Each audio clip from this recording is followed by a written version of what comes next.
mold.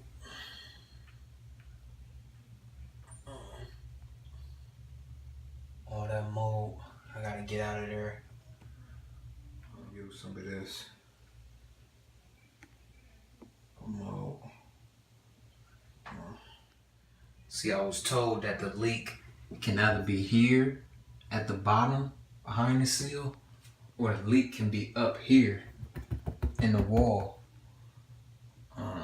I'm pretty sure this seal is old. It's never been resealed. As you can see, that's mold. If you ever had that in your house, make sure you have somebody come remove that. You do not want black mold in your house. And took it off. As you can see, all of that's in the tub. As you can see, the mold is seeped up under the stuff that I took off. Everything is taken off. All of the seal has been removed. I cleaned it real good, bleached it, and now I'm finna reseal it. All purpose, yeah. Finna reseal it. It's real good. You could use it on your tub, sinks, windows, trim, and more. Mildew, interior, exterior, paintable, odorless, watch.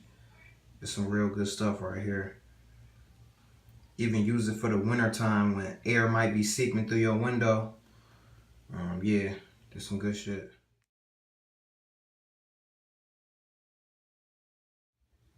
All brand new seal. Taken care of, no mold. And back to brand new. That's how we get it done.